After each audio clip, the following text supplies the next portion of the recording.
할렐루야. 하나님께 영광 돌립니다. 여러분 모두를 예수님의 이름으로 축복합니다. 오늘도 여호와 이래입니다. 하나님이 반드시 우리와 함께 하심을 믿습니다. 여호와는 나의 목자신, 내가 부족함이 없습니다. 고백하며 하루를 시작하시기 바랍니다. 자, 오늘은 45편 9절로 15절입니다. 신부의 모습에 대해서 살펴보기 원합니다. 기도합니다. 영광과 감사와 찬송을 우리 하나님께 올려드립니다. 온 마음으로 하나님을 사랑하며 예배합니다. 오늘도 우리가 하나님 앞에 있사오니 우리의 눈을 여시고 귀를 열어 주시기를 원합니다. 주의 보혈을 의지하오니 우리의 크고 중한 모든 죄들을 용서하시고 눈을 여시고 마음을 열어 믿음에 서게 하옵소서. 주의 이름을 의지합니다. 우리의 영이 살아나고 깨어나는 귀한 시간 되게 하옵소서.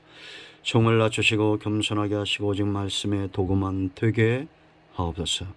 믿음에 서지 않고는 살 수 없는 시대가 우리 눈앞에 있사오니 하나님의 긍휼하심과 인자하심으로 주의 백성을 돌보시기를 원합니다. 그리스도의 신부된 자들로 마땅한 삶과 그 권세를 회복할 수 있도록 은혜를 주시옵소서. 예수님의 이름으로 사모하며 기도합니다. 아멘. 9절 말씀 보겠습니다. 왕이 가까이 하는 여인들 중에는 왕들의 딸이 있으며 왕후는 오빌의 금으로 꾸미고 왕의 오른쪽에 서도다. 딸이여 듣고 보고 귀를 기울일지어다. 네 백성과 네 아버지의 집을 잊어버릴지어다.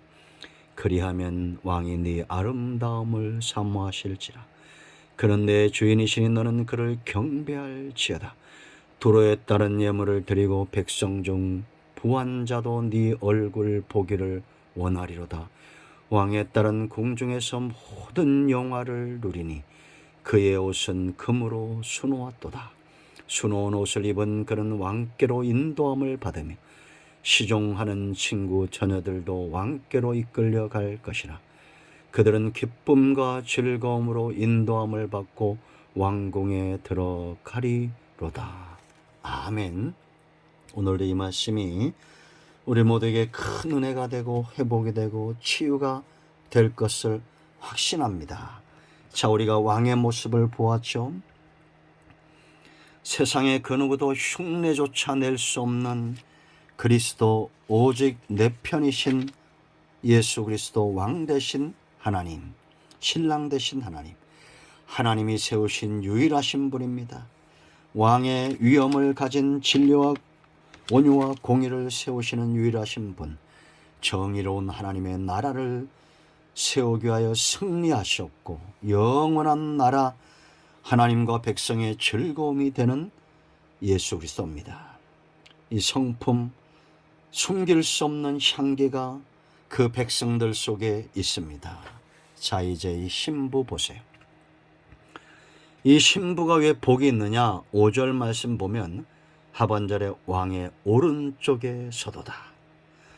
왕후는 왕의 오른쪽에 있습니다. 몫이 같다는 겁니다. 왕의 영화와 영광을 함께 누린다는 겁니다. 얼마나 놀랍습니까? 여러분, 성도는 양자입니다. 예수님은 맏아들로 이 땅에 오셨습니다. 상속자입니다. 하나님 나라의 상속자, 바로 저와 여러분입니다. 얼마나 놀랍습니까? 예수님과 몫을 함께하는 왕과 왕후는 일촌입니다. 우리는 예수님과 일촌이에요. 이것이 축복입니다. 눈이 떠지기를 축원드립니다. 그래서 여러분 10절에 딸이여 듣고 보고 귀를 기울여라. 눈이 열리고 귀가 열려야 됩니다. 우리가 하나님의 오른편에 있다면 이제 어떤 삶을 살아야 됩니까? 그리스도의 신부고 그리스도의 오른편에 있다면 한 나라의 왕후라면 어떻게 살아야 됐습니까? 몰래 거짓말하고 그렇게 명품 매장에 들어가야 됩니까? 아니잖아요. 이 나라가 바로 서려면 왕과 왕의 부인 맨 위에 있는 분들이 바로 서야 되겠죠. 예수님은 바로 서신 분입니다. 그러면 우리도 이제 바로 서야 되지 않겠습니까? 오른편, 몫이 같은 자입니다. 일촌입니다. 어떤 삶을 살아야 됩니까? 오빌의 금으로 치장해야 됩니다. 9절 보세요. 왕이 가까이는 여인 중에 왕들의 딸이 있으며 왕후는 뭐라 했습니까? 오빌의 금으로 꾸미고 그래야 왕의 오른편에 선다는 거예요. 최고의 금입니다. 왕이 하사는 금입니다. 그러면 우리는 그 정금으로 꾸며야 됩니다. 금으로 꾸몄을 때 아름다운 사람이 있고, 여러분 속된 말로 우리가 돼지목에 금붙이로 붙여놓는다고 해서 그게 영화롭습니까? 아니잖아요. 금으로 꾸미기 합당한 성품, 정금 같은 믿음, 오빌의 금, 정금, 믿음으로 꾸며진 사람들입니다. 예수님은 이 땅에 오셔서 진리의 말씀을 온전케 하셨습니다. 하나도 거짓됨이 없었어요. 그러면 우리는 그 신랑 되신 주님을 철저히 믿는 신부로서 그 옆에 서 있어야 됩니다. 믿음의 가치입니다. 이것이.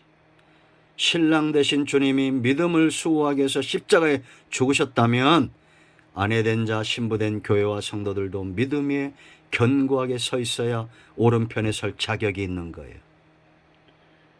우리는 은혜를 귀하게 여기고 말씀을 귀하게 여기고 신랑이 매를 맞으면 아내는 그 편이 되어줘야 됩니다. 그렇지 않습니까? 세상에서 유일하게 내 편인 사람 남편, 아내. 세상에서 유일한 내 편인 신랑 예수 그리스도, 그 신부된 나.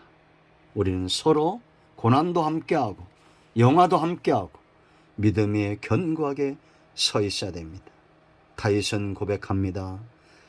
시편 18편 35절에 하나님이 오른편으로 자기를 붙드셨다는 겁니다. 자기를 크게 하셨다는 거예요. 그러므로 다윗도 기꺼이 하나님 편에 서서 고난과 영광을 함께 누렸습니다. 함께하는 삶. 저 사람은 정말 주님과 함께하고 있다. 믿음의 사람 보여줘야 됩니다. 두 번째, 과거를 잊어야 돼요. 10절 보세요. 딸이여 듣고 귀를 기울일지어다. 네 백성과 네 아버지의 집을 잊어버릴지어다. 시집 왔으면 이제 자기 나라 자기 집은 잃어버려야죠. 본토 친척 아버지 집을 떠나는 겁니다. 그렇다고 해서 여러분 우리 형제나 부모를 업신여기라는 것이 아니죠. 우선순위입니다. 내 마음에 이제 시집을 왔으면 사랑하는 사람은 유일하게 한 사람이어야 돼요. 그래서 11절 그리하면 왕이 네 아름다움을 사모할지라 그는 네 주인이시니 너는 그를 경배하라. 경배한다, 사랑한다. 대상이 하나라는 겁니다.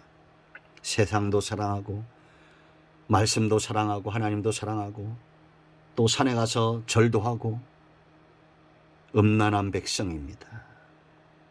과거를 동경하지 마세요. 다 지나간 거예요. 이제 오늘 주님과 동행하며 사랑하며 경배하며 이것이 오늘 나의 삶이어야 됩니다. 오늘 나는 눈을 뜨며 주님을 경배하겠다. 주만 사랑하겠다. 아름다운 모습으로 그 옆에 서겠다. 왕의 사랑을 받는 비결입니다. 자, 세 번째, 사랑받는 삶을 살아야 돼요. 왕의 사랑을 받았으면 이 사랑은 흐르게 되어 있습니다. 내 주변을 적시고 멀리까지 소문나게 되어 있어요. 초대교회가 그랬죠. 12절 보세요 여러분. 두로의 딸들은 이방입니다. 예물을 드리고 이방인들이 와서 이 왕후에게 예물을 드린다는 거예요. 소문난 왕, 이 왕의 아내가 어떤 사람인지 보기를 원하는 겁니다. 백성 중 부한 자도 네 얼굴 보기를 원한다. 왕과 왕후가 가까우니 이제는 왕후를 통해서 왕을 아련하는 겁니다. 신앙생활 중에 이런 분들이 있습니다. 사랑 많이 받습니다. 교회 안에서도 사랑받고 밖에서도 사랑받고 사람들에게 기도 요청을 많이 받습니다. 근데 여러분 우리가 가까운 사람들에게도 인정을 못 받는다고 생각해 보세요. 가정의 전도가 될까요? 주변의 전도가 될까요? 천국문을 막고 있지 않겠습니까? 우리는 사랑받는 존재였습니다. 이제 사랑하는 존재가 되어야 됩니다. 13절 왕의 딸은 공중에서 모든 영화를 누리니 그의 옷은 금으로 수놓았도다. 왕의 사랑을 받는 자, 영화로운 삶이 따라오고 몫이 같다고 그랬죠. 누군가에게 사랑을 주려면 내가 먼저 왕의 사랑으로 흠뻑 그 영화로운 삶에 젖어 있어야 됩니다. 네 번째, 이 왕과 교제함으로 하나님의 나라로 인도함을 받습니다. 14절 수놓은 옷을 입은 그는 왕께로 인도함을 받으며 시종하는 친구 처녀들도 왕께로 이끌려갈 것이라. 여러분, 의복을 다 갖추고 왕으로서의 품격을 가지고 이제 왕에게 나갑니다. 함께한 자들이 즐거워하지요. 이것이 성도의 모습이어야 됩니다. 우리는 이 땅에서 믿음과 사랑과 소망과 오래 참음과 자비와 양성과 충성과 온유와 절제와 성령 안에 있는 온갖 좋은 것들로 옷을 해 입고 그리스도 옷 입고 성령 안에서 예수님과 신랑과 신부가 교제하는 것처럼 교제하면서 하나님 나라로 인도함을 받아가야 됩니다. 천국은 이미 이 땅에 임한 거예요. 어느 날 갑자기 가는 거 아닙니다. 교인에겐 천국이 없어요. 성도, 거룩한 무리들 가운데서 우리가 서로 왕래해야 됩니다. 같은 집에 살면서도 이방인처럼 되어져 있으면 안 돼요. 여러분, 저도 그런 걸 많이 경험하는데 참 다른 사람들이 있잖아요.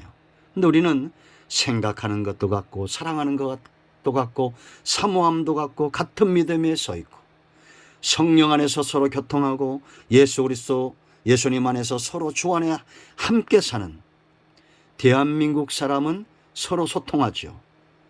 이것이 가장 좋은 여행지라고 그랬죠. 외국 나가보세요. 준비할 때 돌아올 때가 제일 좋습니다. 가면 말이 안 통하고 소통이 안 되죠. 대한민국이 제일 좋아요. 왜? 여기 사니까 더 좋은 것이 있습니다.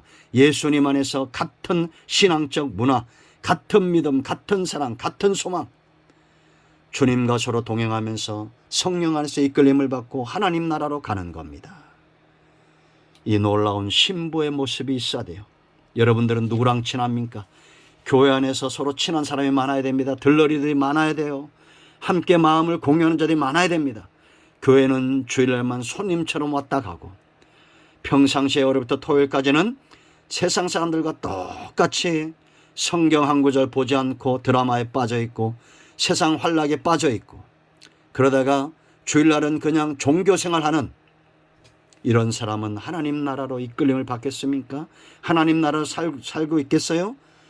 하나님의 선하심을 맛보아하십시오. 예수 그리스도 안에 주 안에 있는 삶의 축복을 누리는 신부들이 되십시오. 아내는 남편의 온기를 가장 많이 느껴야 되고 남편은 아내의 사랑을 가장 많이 느껴야 됩니다. 그와 같이 신앙생활 하시기를 축복합니다. 기도합니다. 예수님의 이름으로 제합니다. 이 말씀대로 되게 하여 주시옵소서. 우리 가운데 마음이 상한 자, 병든 자 치유하시고 회복시켜 주시기를 원합니다. 예수님의 이름으로 사모하며 축복하며 치유하며 기도합니다. 아멘. 할렐루야. 오늘도 응답이 우리 가운데 임하였습니다. 아멘.